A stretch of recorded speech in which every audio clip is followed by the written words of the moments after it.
नाज़रीन, मदीना का सफ़र जारी सारी है। सामने मस्जिद नबवी है, गुंबद खज़रा आपको नज़र आ रहा है और ये है जनाब गेट नंबर 310 और 11 मस्जिद नबवी का। इसके बिल्कुल सामने, इसके साथ साथ अगर आप दीवार के साथ आएँ तो आपको बिल्कुल जनाब सामने एक छोटी सी मस्जिद नज़र आएगी।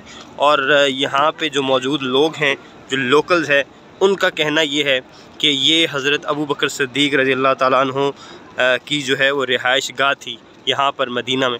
और यहाँ पर हज़रत अबू बकर सिद्दीक़ रज़ी अल्लाह ताला अन्हु के नाम की मुनासबत से ही मस्जिद बनाई गई है और उसका नाम भी मस्जिद अबू बकर है। ये देखें सामने बड़े खूबसूरत मनाजिर हैं, जो है यहाँ पर कबूतर ऊपर और मीनार एक बेहतरीन किस्म का बनाया गया।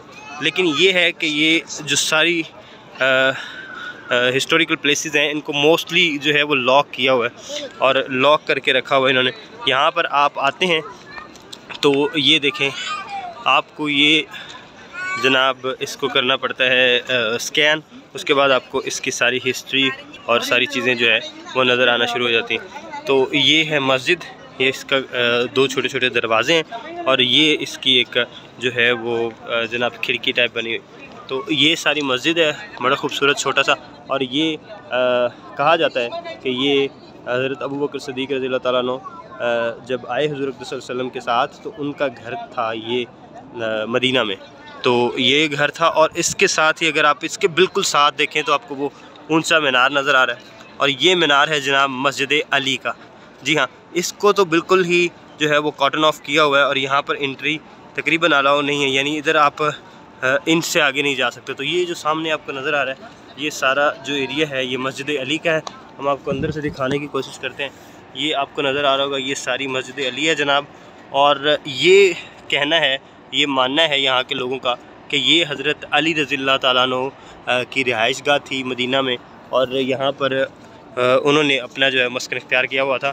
तो ये आप अगर देखें तो ये जब आप 310-11 नंबर गेट और मस्जिद गमामा के सामने देखते हैं तो ये आपको मस्जिद अबू बकर नज़र आती है और इसके बिल्कुल साथ ही ये जो उस तरफ अंदर है, ये हज़रत अली रज़ी अल्लाह अन्हु के नाम से मस्जिद मंसूब है। और ये कहा जाता है कि यहाँ पर हज़रत अली रज़ी अल्लाह अन्हु की रिहाइश थी, जबकि यहाँ पे मस्जिद अबू बकर में हज़रत अबू बकर सिद्दीक़ रज़ी अल्लाह अन्हु की रिहाइश थी। तो इसके साथ अब तो बड़ी जदीदियत हो गई है।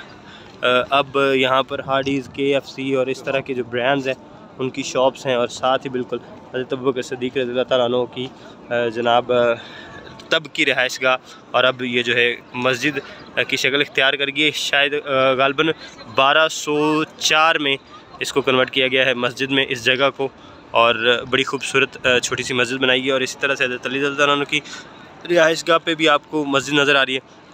और ये साथ ही मस्जिद गमामा भी है, जिसका हम आपको पहले भी बता चुके हैं कि ये बारिश की दुआ की थी यहाँ पर हुज़ूर अक़दस सल्लल्लाहु अलैहि वसल्लम ने, मकबूल दुआ की थी और जिसके बाद बारिश हुई और जनाब उसके बाद जो है इसको कबूलियत की नज़र से देखा जाता है और इस पर बाद में जो है वो मस्जिद बिल्ड की गई और इस जगह को जो है मस्जिद की शक्ल दी गई। और वहाँ पर अब बाजमात नमाज भी होती है, लोग आते जाते हैं और दुआ करते हैं, ख़ास तौर पर इस नज़रिए से कि यहाँ पर हुज़ूर अक़दस सल्लल्लाहु अलैहि वसल्लम ने जो दुआएं की वो कबूल हुई। हुज़ूर अक़दस सल्लल्लाहु अलैहि वसल्लम ने जो भी दुआएं की वो कबूल हुई ऑब्वियसली, लेकिन इस जगह को ख़ासियत हासिल है, मकबूलियत हासिल है कि ये कबूलियत के लिए जो है वो ख़ास जगह है।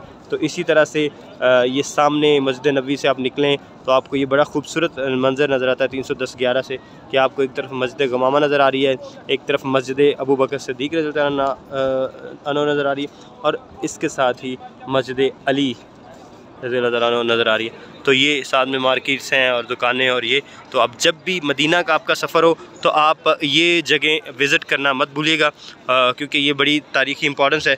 और ज़ाहिर है जिस तरह से सूरत हाल बनी है, आप रोज़ रोज़ तो शायद उम्रे के लिए ना आ सके, तो जब भी आप आएँ तो आप अपने प्लान में ये सारी चीज़ें जो हैं वो रखें और सारी जगहों के नाम जो हैं आप लिस्ट बना के रखें कि ये सारी चीज़ें आपने विज़िट करनी है। हमें दीजिए इजाज़त, अल्लाह हाफ़िज़।